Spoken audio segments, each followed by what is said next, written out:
pendant 30 secondes, ils ont travaillé en temps réel. Quelques-uns ont souhaité faire un diaporama, donc on les intègre rapidement. Il s'appelle comment, tu viens ?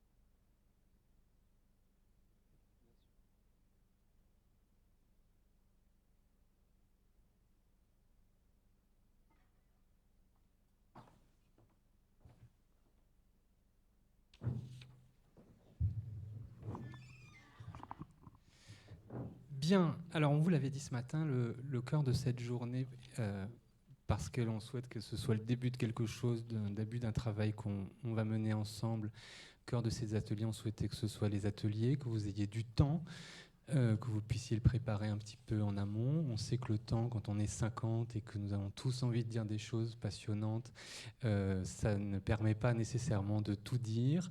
Donc nous allons lancer un certain nombre d'outils pour que le réseau puisse vivre, une liste de diffusion à laquelle vous pourrez vous abonner, et on va poursuivre les questions qu'on vous a posées ce matin dans une consultation Internet où vous pourrez, dans les semaines et les mois qui viennent, compléter, corriger, amender ce que vous avez dit pour avancer sur ces questions. On a conscience qu'on a commencé une réflexion, même si on veut lancer des choses, on peut continuer cette consultation.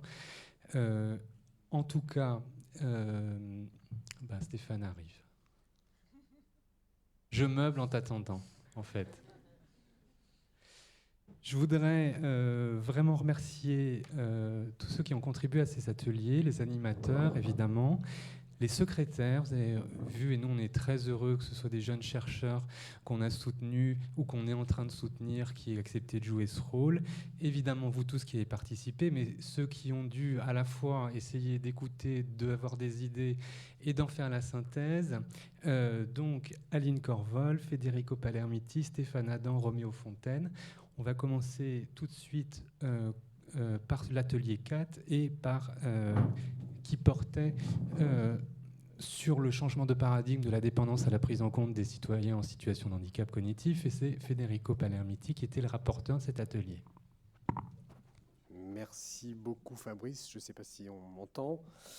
Merci à la Fondation Médéric de m'avoir sollicité. C'est un peu ma famille de cœur, comme vous le savez, donc je suis particulièrement ravi d'être ici parmi vous. J'ai la lourde responsabilité de tenter de restituer les échanges passionnants et animés de cet atelier numéro 4. Alors, mille excuses, je dois partir immédiatement après mon intervention pour un autre colloque ce soir. Et donc, voilà, les représentants de mon groupe seront présents si vous souhaitez poursuivre la discussion et les échanges. Alors, concernant ces 10 minutes, tu m'as donné comme timing, Fabrice. Donc, concernant l'état des lieux, tant l'état des lieux que les perspectives de ce groupe semblent avoir fait consensus. Deux thématiques de recherche, mais bien évidemment, la réflexion reste ouverte sur d'autres thématiques, puisqu'en 1h30, c'était bien délicat déjà de se mettre d'accord sur ces deux thématiques de recherche-là. Donc, deux thématiques de recherche, deux certitudes, et Fabrice, pardonne-moi, quelques questionnements. Deux thématiques de recherche, la première est celle de l'anticipation. Alors, incontestablement, tant la notion que ses conséquences font sens pour le groupe et méritent d'être investiguées par ce réseau. L'anticipation était ici non pas entendue de manière restrictive ou par catégorie, par exemple anticipation juridique ou anticipation économique, mais de manière plus globale. Et Michel Frémontier nous rappelait à juste titre qu'on oublie bien souvent la dimension psychologique dans cette anticipation. Rappelons par exemple que certaines personnes ne souhaitent pas anticiper les situations à venir. Et nous nous sommes mis d'accord qu'effectivement les réponses devront aussi tenir compte de cette réalité, faute de promouvoir indirectement une certaine forme de maltraitance. La dernière remarque sur cette thématique d'anticipation, on aurait pu faire 2 heures, hein, j'essaye d'être le plus synthétique possible. La dernière remarque sur cette thématique de l'anticipation, elle est plus particulièrement pour toi, Fabrice, et c'était qu'effectivement envisager cette thématique nécessitait en amont de mieux en définir les contours, et tant d'un point de vue théorique que méthodologique. Donc effectivement, sur cette thématique-là, je pense qu'il y aura un travail à réaliser en amont pour se mettre d'accord sur les objectifs et sur les méthodes. Mais en tout cas, la notion, l'intérêt a fait consensus et ce réseau pourra effectivement tenter de développer dans les mois à venir des recherches sur l'anticipation. Deuxième thématique de recherche envisagée par le groupe, la maltraitance. Alors vous allez me dire, maltraitance, on en a déjà beaucoup parlé, on a beaucoup évoqué, la littérature est extrêmement abondante sur ce sujet-là.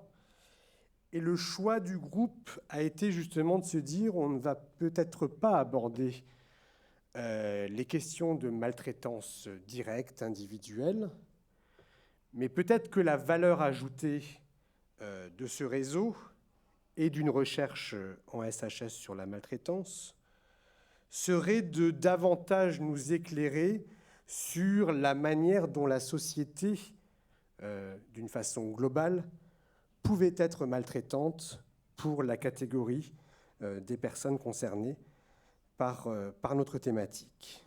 Prenons l'exemple simplement d'un dysfonctionnement de l'organisation sanitaire, sociale ou médico-sociale qui impacterait effectivement sur la qualité de la prise en charge et qui forcément indirectement pourra générer des maltraitances individuelles.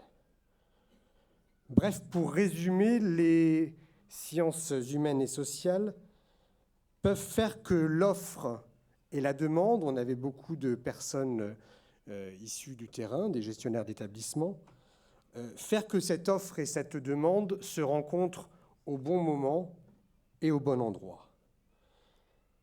Et aborder la maltraitance de ce point de vue-là nous offre la possibilité également, pour ce groupe et pour les recherches à venir, de réfléchir à la manière dont la société peut être bienveillante. Et là, ce sont notamment les réflexions d'Emmanuel Hirsch, donc bienveillante et mobilisatrice d'engagement et de solidarité. 2 thématiques de recherche, 2 certitudes à présent. La première certitude concerne les personnes malades elles-mêmes. Leur voix et leur place est à mettre au premier plan. Comme nous le rappelait également Emmanuel, nous sommes en train de vivre un vrai tournant dans le champ des maladies neurodégénératives concernant la place et le rôle que jouent les personnes concernées. Et la présence de James McKillop ici n'est certainement pas neutre. Ces nouvelles voies renouvellent complètement les concepts et les sciences humaines et sociales ne doivent pas se faire dépasser par ce moment-là, mais au contraire, les promouvoir et les accompagner. La deuxième certitude concerne la place des sciences humaines et sociales par rapport aux acteurs et aux problématiques de terrain. Je rappelle qu'effectivement, dans notre atelier, mais j'imagine que dans la plupart des ateliers, nous avions vraiment des professionnels de terrain qui étaient là Et ça témoigne aussi, Fabrice, du challenge de ce réseau qui est à la fois de combiner une approche académique, universitaire, mais aussi valoriser une expertise de terrain. La conviction partagée de ce groupe serait justement de ne pas privilégier la recherche fondamentale sur la recherche appliquée, ou inversement, mais au contraire de privilégier le croisement des approches, se nourrir tant des expériences et de l'expertise de terrain, et vraiment on a eu des témoignages qui, à mon avis, ont effectivement permis d'avancer sur des réflexions plus théoriques. Donc se nourrir tant de ces expériences de terrain que d'une approche plus conceptuelle et plus théorique. 2 thématiques de recherche, 2 certitudes et quelques questionnements à présent. Cher Fabrice, des perspectives de recherche pour qui? Pourquoi faire? Avec quels objectifs? Avec quels moyens? Ou plus directement, permets-moi, à qui donne-t-on la voix à travers ce réseau?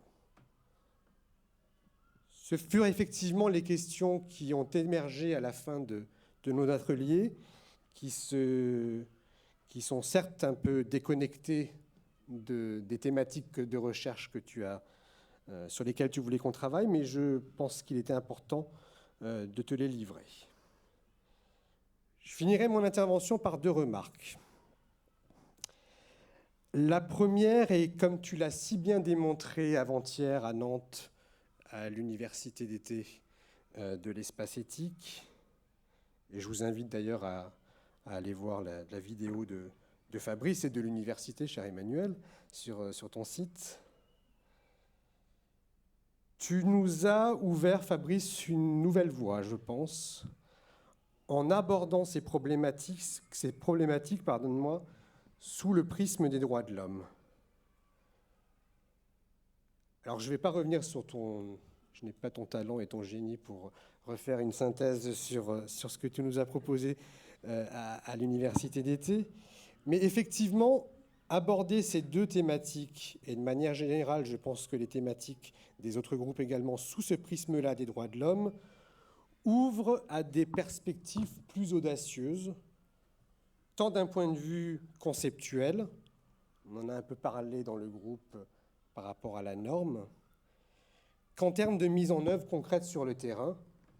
Tu nous parlais justement avant-hier que parler des droits de l'homme, c'est aussi évoquer des acteurs qui ne sont pas forcément présents ici ou dans nos congrès Alzheimer classiques, comme les banquiers, les postiers. Et effectivement, ça nous ouvrait une voie nouvelle, tant dans la réflexion et dans la mobilisation des acteurs qu'en termes de recherche. Dernière remarque, je suis membre l'AMPA, l'association monégasque pour la recherche sur la maladie d'Alzheimer, et membre à la fois de l'association Alzheimer Europe et à la fois de l'association Alzheimer Disease International. Et très récemment, en Slovénie, Alzheimer Europe a eu son conseil d'administration.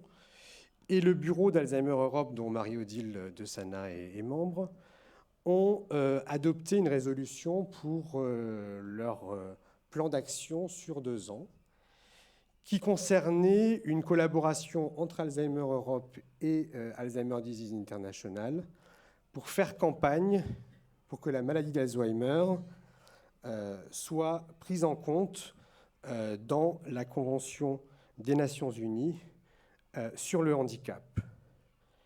Je pense donc, pour conclure, et je me félicite, de voir qu'à la fois la Fondation et ce réseau, même si effectivement ce matin le titre était interrogateur sur handicap cognitif, je me réjouis donc de voir que ce réseau prend la voie des grandes organisations internationales qui œuvrent pour la défense des droits des personnes malades et de leurs familles.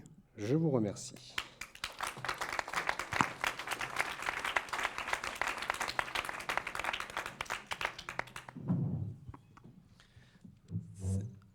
Merci Federico, pas merci pour toutes ces questions. Non, je m'en garderai bien.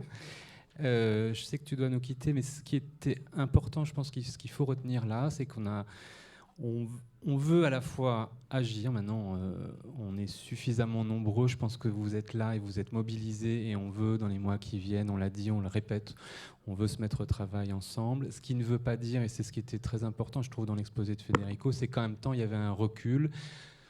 On a une idée de la direction, on a une idée d'avec qui. Comme l'a dit M. Anglès-Doriac ce matin, on a essayé d'inviter à cette journée toutes les personnes dont on pensait qu'elles étaient engagées dans cette approche et nécessaires pour engager cette approche.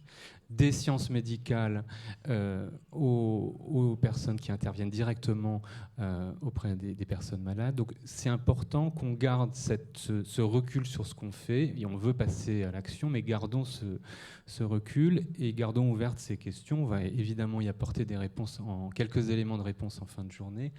Mais merci beaucoup pour à la fois cette synthèse, mais cette stimulation presque socratique du temps qui pose des questions et qui oblige, en harcelant son interlocuteur, à apporter des réponses. Merci beaucoup. Je passe la parole à Stéphane Adam, qui est professeur de psychologie à l'Université de Liège et qui a bien voulu faire la synthèse, être le rapporteur de l'atelier numéro 1 qui s'est tenu dans cette salle, comprendre les difficultés et les potentialités des personnes pour mieux y répondre. Pendant qu'il installe son diaporama, on a eu une discussion avec James McKillop à la pause. Il était question de capacité tout à l'heure. On dit parfois capacité, il ne faut pas avoir seulement cette approche de déficience dont parlait Mira Verneuil-Dassen tout à l'heure, de défectologie. Il faut voir aussi les capacités qui sont là. Et on dit souvent en français des capacités restantes ou des capacités résiduelles, comme si c'était quelque chose qui restait. On dit oui, il reste des émotions, même s'il n'y a plus la cognition. Je ne sais pas si vous avez eu la même impression que moi, mais pendant que l'exposé que James nous a fait, on n'a pas du tout l'impression que ce sont des capacités résiduelles ou restantes. Et lui appelle ça hidden capacities, des capacités cachées. Il m'a dit, dans ma profession, avant d'être dans la situation de venir vous parler, je ne croyais pas du tout avoir cette capacité à prendre la parole en public, à m'engager de cette façon-là. Je ne l'avais jamais fait, je n'avais jamais donné de conférence, je ne suis pas du monde universitaire. C'est pas il ne faut pas non plus verser dans une espèce de romantisme délirant. Ce n'est pas la maladie qui crée ces potentialités, ces possibilités, qui fait naître ces capacités. Elles sont là, elles sont révélées par la combinaison de la maladie, du soutien de Maureen, du soutien de ses proches, des gens qui l'aiment, de lui-même, mais c'est important. Et les capacités cachées qui peuvent se révéler, je trouve ça important. Tu es prêt, je te cède la parole. Merci. Pour ma part, je ne remercie pas la Fondation de cet exercice ô combien difficile. On réglera nos comptes après, naturellement. Mais c'est effectivement quelque chose de complexe. Mais néanmoins, je vais commencer par souligner la qualité des débats de mon point de vue. J'avais un peu peur des directions que pouvait prendre cette thématique et dans la discussion. Et finalement, en fait, ça a pris des directions qui étaient tout à fait en concordance avec mes valeurs personnelles et ce que je peux lire dans la littérature. Donc je me permets de souligner ça et simplement dire aussi qu'il y avait un public très hétérogène dans les pratiques et que dans ces échanges, j'ai plus vu les points de convergence que les points de divergence, mais c'est mon point de vue. Je ne sais pas si tout le monde participant à cet atelier le partage. Donc je vais essayer de synthétiser ici et de rebondir parfois sur des éléments de littérature, mais très ponctuellement, simplement pour montrer que ce qui a été évoqué dans ces débats s'inscrit parfaitement dans une certaine littérature scientifique, et c'est donc pour simplement valoriser encore la qualité de ces débats. Donc dans ce titre, comprendre les difficultés et les potentialités des personnes malades pour mieux y répondre, je pense que c'est tout à fait en concordance avec ce que vient de dire Fabrice juste avant. On voit deux termes qui ont cristallisé d'emblée les débats dans l'atelier, qui sont d'une part difficulté et potentialité. Et une des premières interventions qui ont été faites, c'était un peu mais que sait-on faire actuellement ? Et donc, une des personnes avait pris parole en premier, je pense que c'était une gériatre ici à Paris, dont j'ai déjà oublié le nom, mais vous savez la mémoire. Et c'était, quand on parle de ce qu'on sait faire, on sait établir les déficiences. Et donc, on est blindé d'outils pour identifier les difficultés. Et quand on prend la littérature scientifique sur les 30 à 40 dernières années, ça a été le développement d'outils psychométriques et autres, pour identifier les faiblesses ou problèmes de ces personnes. Et donc, il y a aussi eu des paroles du type « on se focalise trop sur les difficultés et pas assez sur les potentialités ».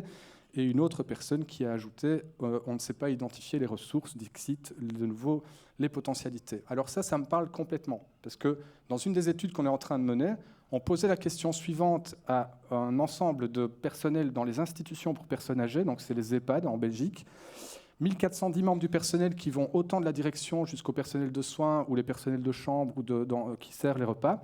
Et on a posé la question, quels sont les 5 premiers mots qui vous viennent à l'esprit lorsque vous pensez à une personne souffrant de la maladie d'Alzheimer? Et voilà le nuage de mots correspondant aux mots qui ont été les plus fréquemment donnés. Plus il est gros, plus ça veut dire qu'il a été donné souvent par les professionnels. Et vous avez la coloration qui connote naturellement positif, neutre ou négatif. Et donc on voit naturellement que la majorité ne fait que souligner les difficultés. C'est comme si nous étions biaisés et nous avions un filtre pour voir les difficultés, ce qui nous rend aveugles, et ça c'est une partie de mes travaux de recherche, des potentialités de ces personnes. Je vais donc d'emblée dire qu'on a d'emblée dit, ok, donc on back le côté difficulté et on va se focaliser sur la question des potentialités. De nouveau, ça me parle, et donc c'est illustratif de choses. C'est ici une patiente que j'ai suivie il y a quelques années, une patiente qui est incapable de faire ce petit test d'enchaîner des figures géométriques sur une feuille. Elle ne peut pas recopier ces 2 figures dont vous reconnaissez la figure du MMS qui se trouve ici, mais cette dame, elle était peintre. Et elle faisait des portraits des natures mortes avec un niveau de qualité au pastel que, franchement, pas possible. Si j'interroge la fille de la patiente, elle va dire « ma mère, peintre, vous imaginez, elle ne peut plus faire la vaisselle et quand elle s'habille, elle enfile son pull et elle est en train de mettre son pantalon. » Donc vous pensez bien que peindre, c'est même pas possible.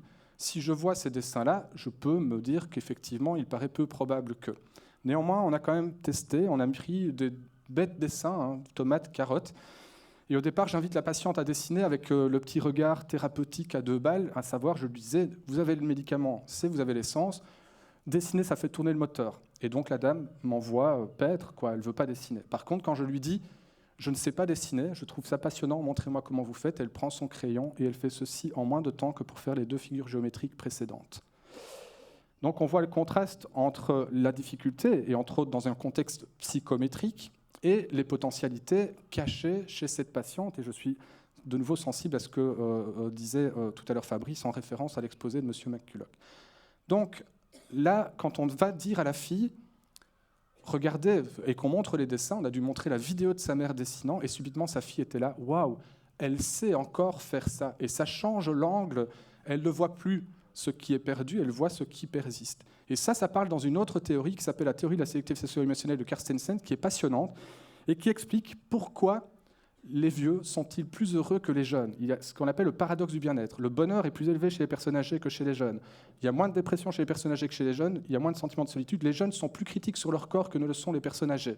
Cette théorie dit ceci, un jeune n'a peut-être que 10% de négatif dans sa vie, un bouton purulent sur le nez, mais un gros.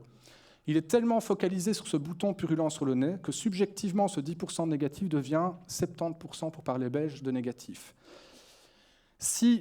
Alors qu'une personne âgée, des études montrent bien, et même des études d'imagerie cérébrale sur l'amygdale, qu'il n'a peut-être que 30% de positif dans sa vie, mais il est tellement focalisé et aimanté sur ce 30% de positif que subjectivement, ça devient 90% de positif pour reparler belge. Donc, c'est pour ça que les personnes âgées sont plus heureuses que les jeunes. Et donc ici, dans cette anecdote clinique avant, c'est faut-il se lamenter de ce qui est perdu ou se gargariser de ce qui reste? Et donc, de nouveau, c'est le filtre qui doit amener à nous voir et à focaliser notre attention sur les potentialités. Alors, dans les débats, il y a eu quand même des personnes qui ont exprimé fort justement le « attention ». Attention, entre autres, à ne pas faire de l'angélisme. Donc, ne voir les potentialités ne veut pas dire qu'on nie les difficultés. Et c'est important parce qu'il y a une série de choses comme la question de l'aptitude décisionnelle qui, effectivement, à un moment donné, pourrait être affectée. De même que quand on abordait la question de la conduite automobile. Ou encore, et ça, il y a eu des témoignages même parfois de professionnels qui parlaient à titre personnel pour être eux-mêmes confrontés à la maladie d'un proche, qui disaient minimiser la souffrance ou la difficulté de l'aidant. Si on n'arrête pas de dire regardez comme c'est beau et qu'eux disent mais moi je souffre au quotidien, c'est peut-être pas quelque chose qui serait opportun. Après, il y avait la question de comment identifier ces potentialités. Naturellement, de nouveau, on évoque alors la question des tests ou des outils psychométriques. Et assez rapidement, de nouveau, attention aux tout psychométriques et à la connotation que peut prendre les tests pour ces personnes. Mais avec le développement d'autres outils, et je reviens sur des choses que même également Nathalie présentait ce matin, sur la question de l'analyse qualitative, ou sur l'observation aussi, et en particulier, on le verra, on évoquait surtout le contexte écologique de la maison, et l'écoute. Et là aussi, l'écoute, c'est autant le patient, entre guillemets, que l'entourage direct, qui sont les plus peut-être informés sur les potentialités de ces personnes. Et puis, on a aussi évoqué un dossier qui venait un peu en amont de cette discussion sur l'identification des potentialités et des difficultés. C'était un peu les préalables. Et là, de nouveau, des choses ont été dites maintenant sur la question des terminologies, par exemple, avec est-ce qu'il faut parler de patient, personne, de malade, de charge, sachant que ces termes connotent et créent directement le filtre pour le thérapeute qui va être sur les difficultés. Et donc ça, c'est quelque chose qui mérite d'être discuté. Dans mes travaux, par exemple, on montre que rien que le fait de dire mémoire à une personne âgée la fait se sentir plus vieille, et que rien que le fait de dire « je vais passer un test de mémoire » fait que son score est moindre que si je lui avais dit que j'allais lui administrer une tâche. Et que dans une étude canadienne, le temps d'attente dans la salle d'attente à la clinique de la mémoire prédit le risque d'être diagnostiqué Alzheimer quand on passe les tests dans cette même clinique de la mémoire. Je veux dire, quand même, c'est assez édifiant. On a évoqué également, et de nouveau, on a eu la chance d'avoir James McKillop et son épouse dans la pièce, et effectivement qui sont intervenus pour souligner encore la nécessité de la place que l'on va accorder aux personnes concernées, d'être à leur écoute comme un préalable nécessaire, et également, naturellement, des familles et des aidants. Et puis, on a abordé également, ce qui a été déjà dit juste avant, la question du droit des personnes comme un point également clé. Donc, aussi, quand on aborde la question de l'identification des potentialités, il y a où est-ce qu'on peut le faire, quoi. Et donc là, clairement, le contexte pour une bonne estimation des potentialités, c'est la maison. Et le terme écologique est revenu de façon assez récurrente dans les discussions, à mes yeux, à juste titre.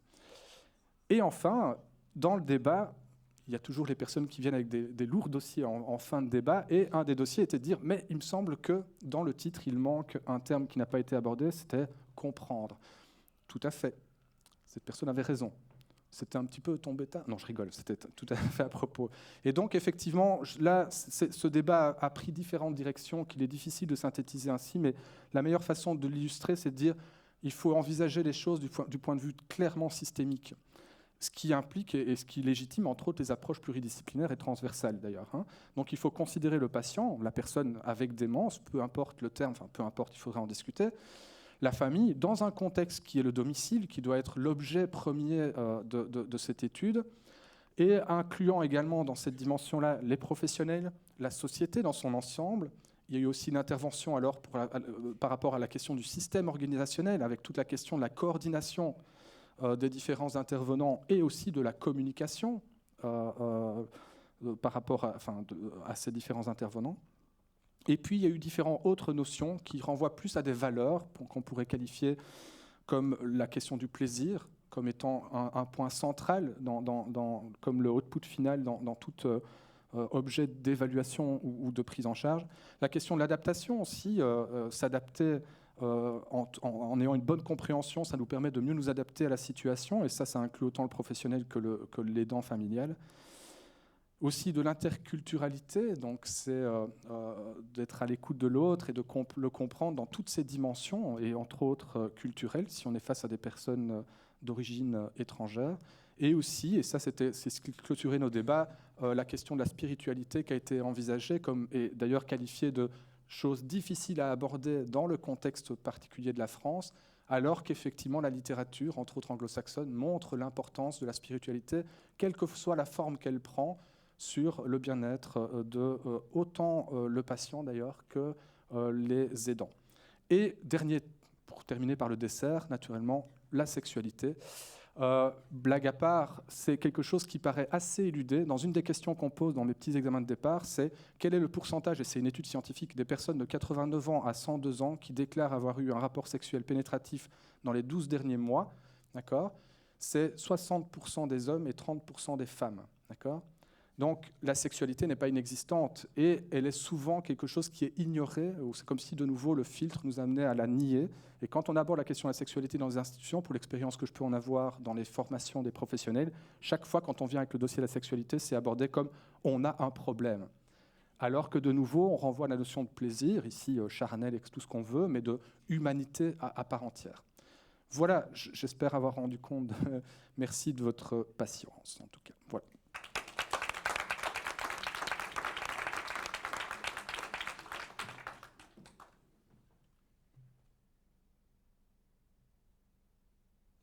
Ceux d'entre vous qui ne connaissaient pas Stéphane Adam maintenant le connaissent. Vous avez vu la rapidité à la fois avec laquelle il a synthétisé ses exposés, mais aussi sa capacité dans un temps absolument record. Je pense qu'il ne vit pas dans la même temporalité que nous, à faire un diaporama animé qui permettait d'avoir une vision en images des idées qu'il était en train de développer. Nous sommes extrêmement admiratifs.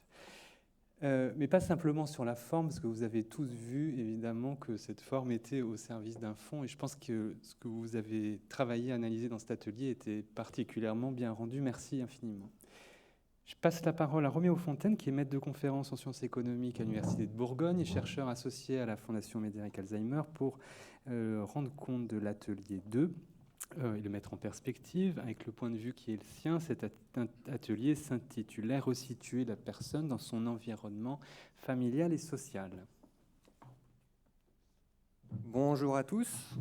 Alors merci à Fabrice, merci Alice de me donner l'occasion de synthétiser devant vous les échanges qui ont eu lieu ce matin. Alors comme mes prédécesseurs l'ont dit, c'est une tâche à la fois difficile, mais vous l'avez vu, c'est aussi une tâche très stimulante. Alors, l'atelier... voilà, je me disais, c'est pas celui-là. Donc, l'atelier dont je vais tâcher de vous restituer les échanges, donc s'intitulait « Restituer la personne dans son environnement familial et social ». Alors, comme son nom l'indique, c'est un atelier qui englobe potentiellement de très nombreux sujets, de très nombreuses problématiques. Alors, évidemment, en 2 heures, on n'a pas épuisé tous les sujets et questionnements qui entourent cette thématique. Alors, néanmoins, au gré des interventions, certains sujets sont ressortis, et je vais vous en présenter les principaux, qui doivent permettre, de mon point de vue, de structurer l'activité du réseau à court terme, mais aussi à moyen terme.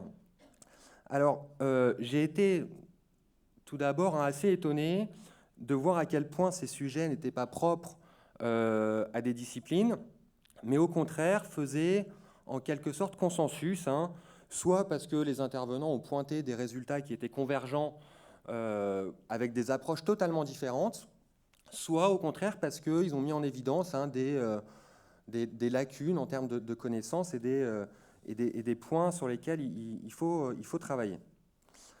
Alors, c'était évidemment une bonne surprise pour moi, et c'est bien sûr une bonne nouvelle, parce que je dois avouer que je craignais de devoir un peu forcer les choses lors de ma présentation pour mettre en évidence ces consensus, en tout cas ce lien qui pouvait exister entre différentes disciplines, entre des académiques et des professionnels.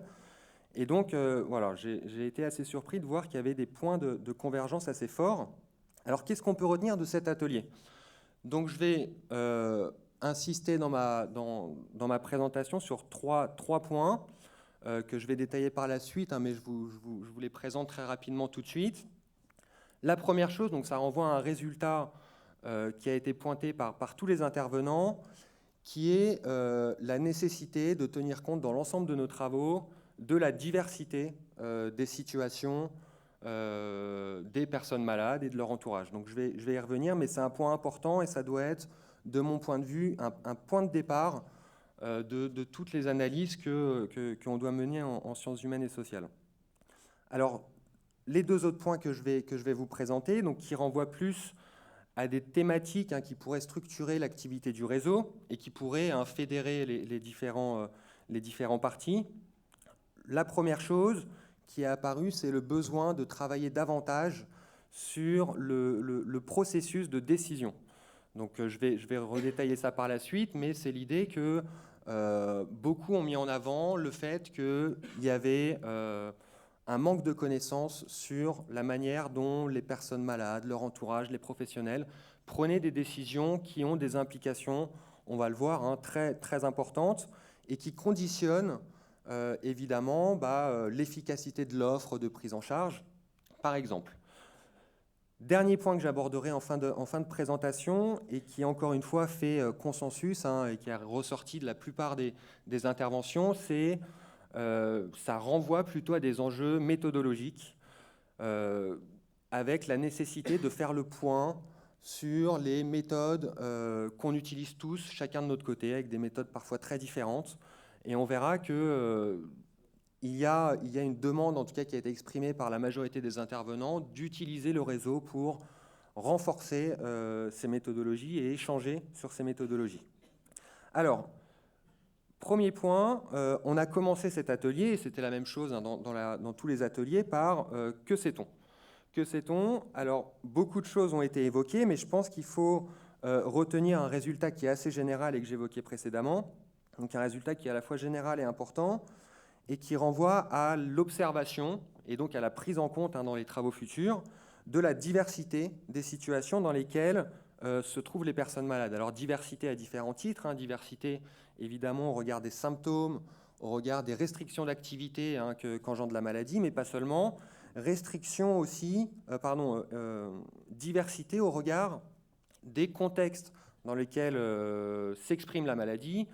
Et a été évoqué en particulier le contexte familial, c'est déterminant dans la prise en charge, le contexte culturel de la personne et de ses proches, le contexte économique, le contexte géographique, etc. J'en oublie.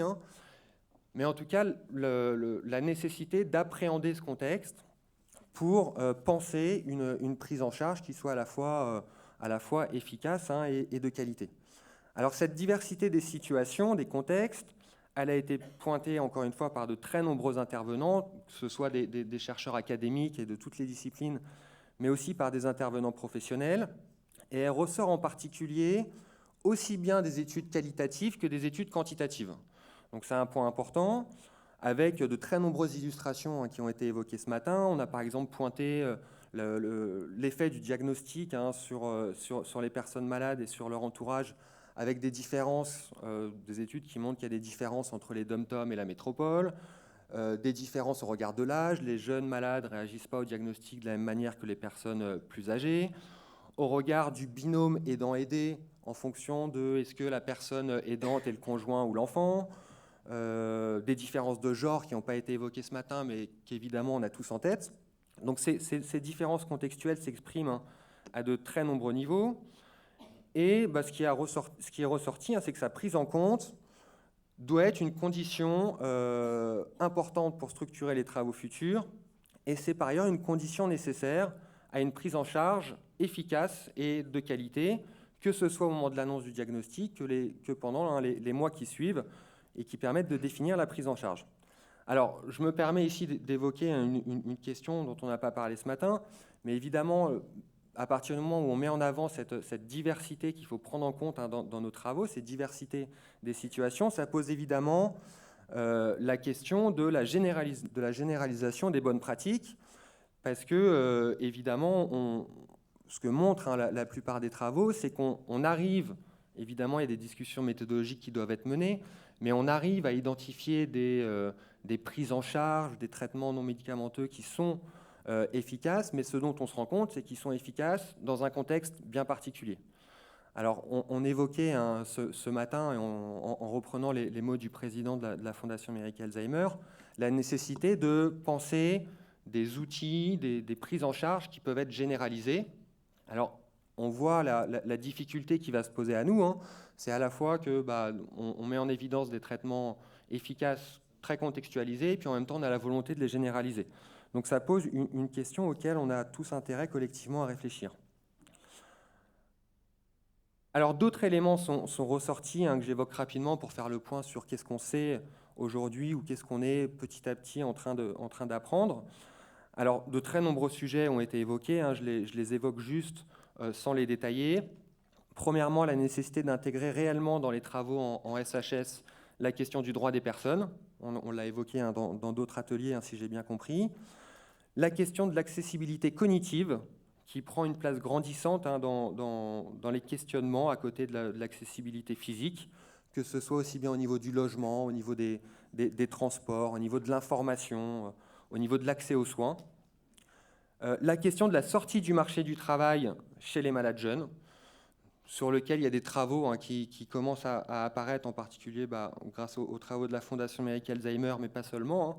Donc c'est une question qui apparaît et sur laquelle on a encore du travail à faire pour mieux comprendre et pour mieux organiser la sortie potentielle du marché du travail des personnes malades. La question aussi, évidemment, de l'activité professionnelle des aidants. Le besoin exprimé par les aidants d'avoir des conseils pratiques, d'accord. Plus concrètement, a été évoqué ce matin la nécessité pour les aidants d'avoir des conseils sur comment relever une personne malade qui est tombée, comment aider une personne qui peut plus se nourrir seule. Donc des conseils vraiment pratiques plus que des conseils un petit peu généraux. La question de la fragilité des aidants et autre problématique qui a été abordée ce matin et qui me semble aussi être une thématique qui pourrait fédérer de nombreuses personnes ici, qui est celle du non-recours à l'offre de services médico-sociaux, mais aussi à des prestations publiques. Alors, toutes ces thématiques, et ça m'amène au deuxième point, toutes ces thématiques ont en commun de mettre en évidence une chose sur laquelle l'ensemble des interlocuteurs, l'ensemble des intervenants de ce matin, l'ensemble des disciplines n'est pas très à l'aise et qui offre, de mon point de vue, une formidable opportunité de travailler ensemble, qui renvoie, comme je l'évoquais tout à l'heure, au processus de décision. Alors évidemment, il y a de très nombreuses décisions qui doivent être prises dans ce contexte-là. Comment organiser la prise en charge, qui se mobilise, quels services médico-sociaux, à quels services il faut recourir, etc. Donc évidemment, plein de questions et de décisions qui sont évidemment très complexes. Très complexes, pourquoi ? Parce qu'elles font intervenir différents parties, différentes personnes, et aussi parce que leur implication ne concerne la personne malade, mais aussi son entourage. Donc ce qui est ressorti des discussions de ce matin, c'est qu'il y a un véritable manque de connaissances sur le processus des décisions que sont amenées à prendre les personnes malades et leur entourage. Or, ce qui a été évoqué, c'est que savoir comment les personnes malades, les familles, les professionnels prennent leurs décisions, et c'est une décision qui est collective, c'est primordial. Pourquoi ? Parce que ça va conditionner l'efficacité de l'accompagnement de l'offre de prise en charge. On a en particulier évoqué ce matin le fait que certaines études montraient que des accompagnements paraissent sembler, suivant les études académiques, efficaces, mais dès qu'on les généralisait, les gens n'y avaient pas recours. Alors, beaucoup de professionnels, et les chercheurs académiques aussi, se demandent pourquoi ces accompagnements qui semblent efficaces ne sont pas utilisés. Donc, je rebascule sur la question du non-recours. Sans doute parce qu'on n'est pas en mesure aujourd'hui de bien comprendre comment s'opèrent ces décisions de recourir à ces offres-là. Alors, donc ça doit, de mon point de vue, permettre de mieux comprendre en particulier le non-recours, mais plus loin que ça, ça doit permettre de comprendre beaucoup d'autres choses sur de nombreuses thématiques. Donc il y a, on l'a dit, sans doute un problème d'information. Donc les gens n'ont pas recours à certains services parce qu'ils n'ont pas l'information, mais je suis convaincu que ce n'est pas la seule raison et qu'il y a une vraie rationalité qui est sans doute derrière le non-recours et qu'on doit mieux appréhender et mieux comprendre, ce qui semble quand même ne pas être vraiment le cas aujourd'hui. Donc ça doit être, à mon avis, un chantier de notre réseau, parce que, en particulier, toutes les disciplines sont concernées, que ce soit les juristes, les économistes, sociologues, psychologues, j'en oublie certainement. Alors je termine sur cette troisième thématique, s'il me reste quelques minutes, je vais essayer d'aller vite. Donc en évoquant un autre point qui, me semble-t-il, a reçu l'accord de tous, et qui renvoie à la nécessité, dans le cadre de ce réseau, de faire dialoguer les différentes disciplines autour des différentes méthodes qui existent en sciences humaines et sociales et toutes ces disciplines qu'on utilise dans nos travaux. Donc les questions qui nous intéressent, on l'a tous pointé, il y a plein d'illustrations qui ont été évoquées ce matin que je n'évoquerai pas ici, mais toutes les questions qui nous intéressent impliquent des questions méthodologiques qui sont parfois difficiles. Donc on a, à mon avis, tous de notre côté des difficultés méthodologiques qui se posent. Et en même temps, ce qui est apparu ce matin, c'est une richesse assez incroyable des méthodes qui sont utilisées dans toutes les disciplines. On a parlé ce matin des enquêtes, des grandes enquêtes de l'INSEE, des grandes enquêtes de l'adresse. On a parlé d'enquêtes ethnographiques, d'entretien individuel, d'entretien collectif, d'observation avec des études où on filme des interactions entre malades, par exemple. Donc, vraiment de très nombreuses méthodes qui sont mobilisées pour parfois étudier des questions qu'on a tous en tête et qui sont communes à toutes nos disciplines. Il n'en demeure pas moins que beaucoup d'interlocuteurs ont exprimé le besoin de faire le point sur l'intérêt et les limites de ces différentes méthodes, qui concernent aussi bien les méthodes de recueil d'informations, les méthodes de traitement de l'analyse des informations qu'on a recueillies, ou alors des méthodes d'évaluation. Alors, le président de la Fondation Méric Alzheimer parlait de recherche rigoureuse, ça a été rappelé ce matin, et dans cette optique, on ne peut pas faire l'économie d'une véritable réflexion méthodologique. Alors, évidemment, c'est un travail qui est un petit peu ingrat, parce que ce n'est pas un travail qui va tout de suite donner des résultats pour les acteurs ou pour les décideurs publics. Néanmoins, c'est un travail qu'on doit mener. Ça peut être un travail qui doit être mené en parallèle de recherche-action à plus court terme, mais c'est un travail dont on ne peut pas faire l'économie si on veut des résultats nouveaux et qui font consensus. Alors, je terminerai en 2 mots. Pour plutôt aller dans le sens d'un réseau qui prendrait des initiatives sur ces questions d'échange méthodologique, parce que évidemment, on a tous bien ça en tête, et c'est bien ressorti ce matin, que toutes les méthodes qui existent, elles sont évidemment pas substituables les unes aux autres, elles sont pour la majorité d'entre elles complémentaires, et on a tous à y gagner, à échanger sur ces méthodes pour mieux comprendre l'intérêt, la force et les limites de chacune au regard d'une thématique de recherche qui pourrait être commune à tout le monde. Alors, je termine juste par un exemple. On a évoqué ce matin de nombreuses études qui s'intéressaient aux relations entre la personne malade et son conjoint, qui sont plutôt des études de nature qualitative menées par entretien individuel ou collectif.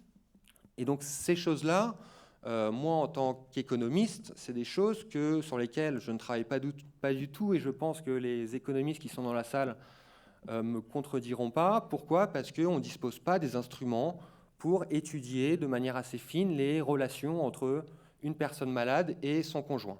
Donc, j'ai évidemment de mon côté appris des choses ce matin, mais je pense qu'on a tout intérêt à pointer l'intérêt de chacune de ces méthodes pour avancer ensemble sur ces connaissances-là. Merci à tous.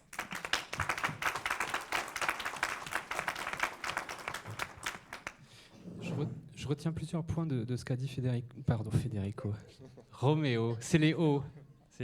Roméo, excuse-moi. Le premier point, c'est diversité des méthodes, et tu as dit richesse des méthodes, et je pense qu'on aurait tort d'opposer et de dire, en gros, il y a la méthode de la recherche biomédicale, la méthode des sciences humaines. On sait bien, et même au sein d'une même discipline, même l'opposition quali-quanti ne fonctionne pas. On peut faire du quali, du quanti de plein de différentes façons, et donc j'ai beaucoup apprécié ça, et cette diversité interprétée comme une richesse, mais qui demande un travail, et je pense que c'est quelque chose dont on va se saisir très rapidement. Tu as aussi dit diversité des contextes, et ça me semble, au début de ton intervention, et ça me semblait très intéressant. C'est quand on ne connaît rien à quelque chose qu'on croit que c'est simple. Là, peut-être que ce qui montre qu'on a appris des choses, c'est qu'on a maintenant la notion que ce qu'on propose, qu'on croit savoir, ça ne vaut pas dans toutes les situations, dans tous les contextes, dans les différents environnements dans lesquels ça peut aller. C'est encourageant parce que ça montre que l'on sait quand même un certain nombre de choses. Et je pense que c'est des 3 interventions de cet après-midi, là, c'est celle qui le montre le plus. On sait déjà un certain nombre de choses. Et tu as dit plutôt, on est en train d'en apprendre. Donc le premier mot que je retiens, c'est diversité. Et le mot que j'ajouterais, c'est le mot de culture. Je pense qu'il y a une culture de la démence à acquérir, une culture de ces situations à acquérir, une culture méthodologique aussi que nous devons acquérir ensemble. Je pense que la culture que notre société a actuellement des situations de handicap cognitif est très faible. On est très peu acculturé à ces situations. on a à la développer. Et là, il y a un certain nombre de pistes. Et je retiens notamment ce qui a été dit sur le processus de décision. Donc, diversité et ce travail d'apprentissage, à la fois sur les contenus, mais aussi sur les méthodes. Et je pense que cela, ça fait partie des choses qu'on va vraiment développer. Le dernier atelier, c'est Aline Corvol qui a bien voulu en faire la synthèse.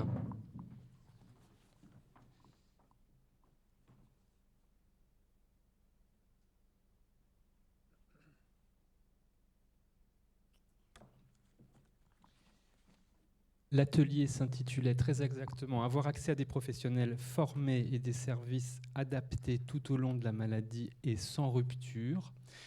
Je te laisse la parole. Merci Fabrice de ta confiance. Je vais donc essayer d'être synthétique, d'oublier personne, de ne déformer les propos de personne et d'être captivante. C'est donc voué à l'échec. Donc merci de votre indulgence. Donc le thème était avoir accès à des professionnels formés. Donc le premier point que nous allons aborder, c'est la formation. Et le deuxième qui rassemble la question de l'accès aux soins et la question des ruptures de soins, c'est le parcours du patient. La formation.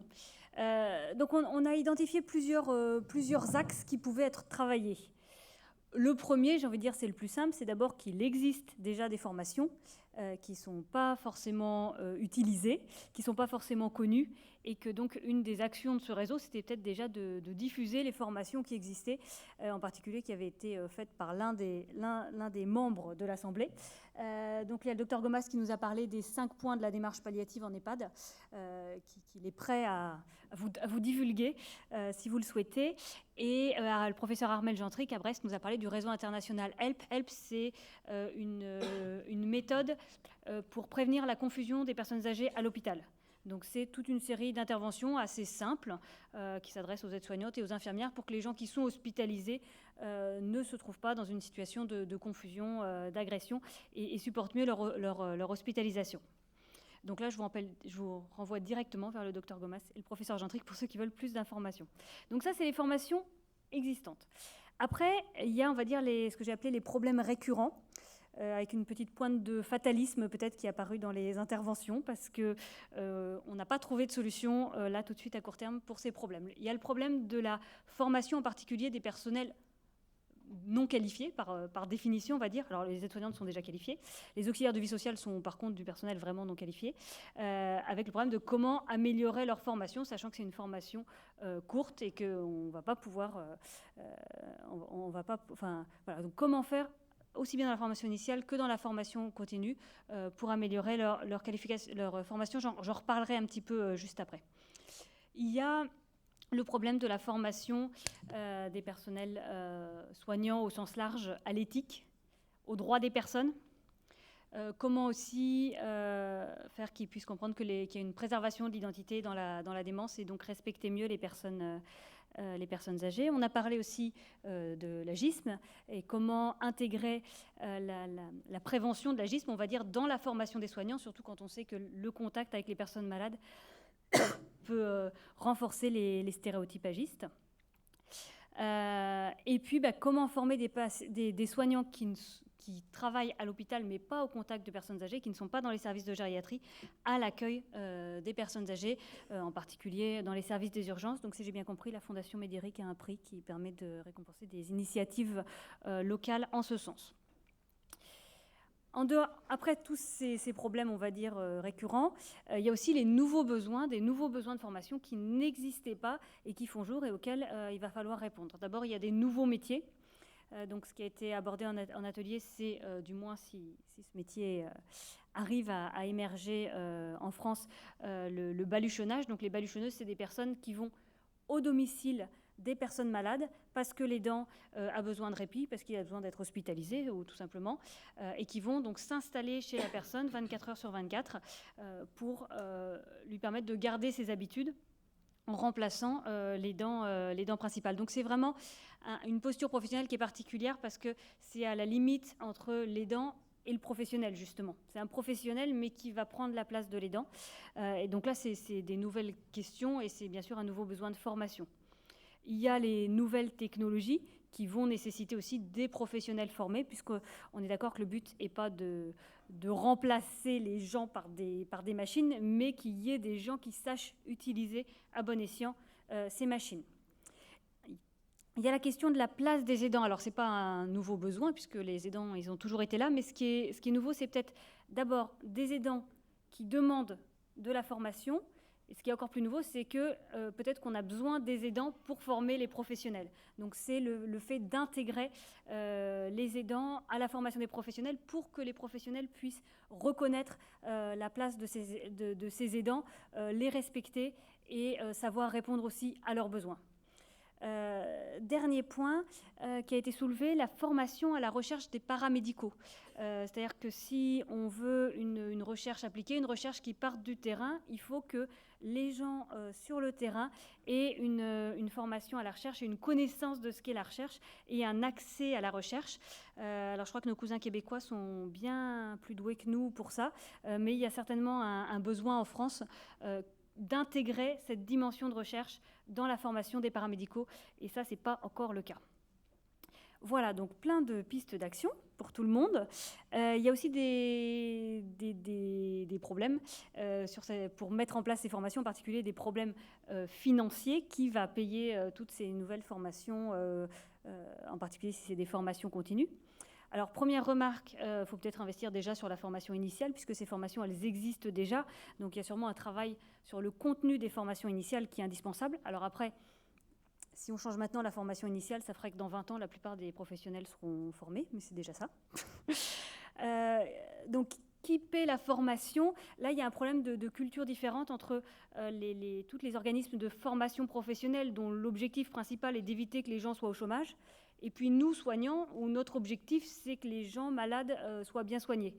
Donc il y a peut-être un compromis à trouver pour aller chercher les fonds là où ils sont, c'est-à-dire au niveau de la formation professionnelle continue, tout en gardant en tête nos priorités à nous, qui sont des personnels bien formés pour s'occuper des personnes malades. Derrière se pose la question formation ou qualification, c'est-à-dire qu'à partir du moment où une formation est solide, elle est qualifiante, on va avoir du personnel qualifié, et après ce personnel qualifié, il va falloir le payer. Donc il n'y a pas seulement le coût de la formation, il y a aussi est-ce qu'on est prêt à payer pour du personnel qualifié. La question se pose principalement à domicile, avec la question du particulier employeur, qui évidemment ne valorise pas ces qualifications, puisque c'est un emploi de gré en gré qui ne favorise pas la formation et qui ne favorise pas l'embauche d'un personnel qualifié, forcément plus cher.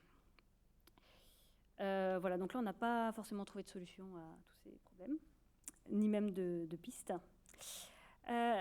Ceci dit, la formation n'est pas la solution à tout. Alors moi aussi, tu as vu, je sais faire des bulles, mais je ne sais pas les faire bouger, apparaître avec des petits damiers. Donc je vous les livre comme ça, avec une réflexion qui m'a semblé particulièrement pertinente. Si le système est illisible, la solution n'est pas de former les professionnels, c'est de rendre le système lisible. Donc attention aussi à ne pas faire de la formation une sorte de réponse unique, commune à tous les problèmes qu'on rencontre. Certains problèmes ne se règlent pas par la formation. Voilà, autre citation, la formation ne doit pas être le cataplasme de nos incohérences. Ce qui m'amène à parler du parcours, puisque là, on est dans l'illisibilité et dans l'incohérence. Donc, premier objectif, rendre le système plus cohérent. Les critiques qui ont été adressées à notre système de santé, c'est d'abord sa redondance, c'est-à-dire avec une offre qui peut être riche à certains endroits, qui peut être pauvre à d'autres endroits, et qui peut être trop riche, c'est-à-dire redondante dans certains lieux, avec des services qui vont se marcher sur les pieds, qui vont combattre pour avoir plus de territoire ou plus de prérogatives et perdre de l'énergie alors qu'il y aurait besoin d'énergie ailleurs. Avec la redondance apparaît le manque de lisibilité du système, aussi bien pour les citoyens que pour les professionnels, et la question de la disparité territoriale. Alors quand on lit ça, on se dit ça doit être le rôle des Mayas d'aider ce système à devenir plus cohérent plus lisible et de lutter contre les disparités territoriales. Mais il y a aussi des voix qui ont fait remarquer qu'ils avaient l'impression que les Mayas avaient été imposés d'en haut sans respecter les systèmes, les coordinations qui marchaient au niveau local. Donc je pense que là, il y a un vrai axe de débat et un vrai axe de recherche sur est-ce qu'on veut respecter ce qui marche en bas, mais dans ce cas-là, il faut qu'on accepte qu'il y ait des disparités territoriales et que le système ne soit pas très lisible, puisque chaque territoire va s'organiser et trouver des organisations qui marchent. Ou bien est-ce qu'on veut un système cohérent qui soit le même sur chaque territoire, sur chaque département, sur chaque commune, quitte à casser des choses qui finalement marchaient pas si mal. Voilà, donc la question inverse, c'est comment est-ce qu'on peut soutenir les innovations locales. Alors là aussi, j'ai cru comprendre que la Fondation Médéric pouvait être active, et comment identifier les freins au développement d'initiatives locales. Donc c'est vraiment la question de qu'est-ce qui doit partir d'en bas, qu'est-ce qui doit partir d'en haut, et comment, tout en soutenant des initiatives locales prometteuses, on arrive à un système cohérent au niveau national. Dans les autres débats qu'il y a eu, il y a la question de la place du médecin traitant. On sait que les dernières recommandations, le dernier plan lui donne une place vraiment centrale, une place de pivot, en le rendant responsable du plan personnalisé de santé, où ce serait même à lui d'organiser la coordination entre les différents acteurs pour arriver à fixer avec le patient des objectifs de soins. On a parfois l'impression qu'on lui en demande beaucoup à ce pauvre médecin traitant, et que c'était peut-être irréaliste de lui en demander autant. Il y a la question, dans les parcours, il y a une remarque qui a été faite qu'il fallait réfléchir en termes de gestion de crise. C'est-à-dire ce qui pose aujourd'hui problème dans le parcours des patients, c'est que toutes les structures existent, mais tout d'un coup, il y en a besoin là, aujourd'hui, tout de suite. Et là, aujourd'hui, tout de suite, la réponse, on la connaît, mais elle n'est pas disponible là, aujourd'hui, tout de suite. Donc, c'est d'avoir une réflexion sur comment on gère les crises, peut-être avec des outils d'aide à la décision en cas de crise. Voilà, donc c'est aussi une piste qui a été donnée. Je ne pense pas qu'ils existent, ces outils d'aide à la décision en cas de crise, mais s'il y a des volontaires pour les faire, ce sera... C'est pas moi. Ce sera pas moi. Un autre point qui est revenu très souvent, c'est qu'en cas de crise, donc en l'absence d'outils d'aide à la décision et en l'absence de disponibilité des structures adéquates, le point final commun, c'est quand même les urgences de l'hôpital, avec tous les problèmes de rupture que va entraîner cette hospitalisation, de perte d'autonomie, les problèmes de sortie trop précoce parfois, ou parfois pas trop précoce mais mal préparée quand même, le personnel et le problème des personnels non formés à l'accueil des personnes âgées. Et aussi le problème de la transmission d'informations entre la ville et l'hôpital. Mais je ne vais pas refaire le débat sur le dossier médical patient. Je pense qu'on a... Ça y est, j'ai bien tenu quand même. Il fallait que je tienne jusqu'à 16h. Hein. J'ai encore une conclusion. La conclusion qui a été donnée par une des intervenantes, c'était que la maladie d'Alzheimer pouvait être vue comme une opportunité pour repenser la gestion de toutes les pathologies chroniques et de toute l'organisation du système médico-social, comme c'est une maladie globale. C'est l'occasion de repenser notre organisation, et ça, ce qu'on peut apprendre dans l'Alzheimer pourra être appliqué dans d'autres pathologies. Je vous remercie de votre attention.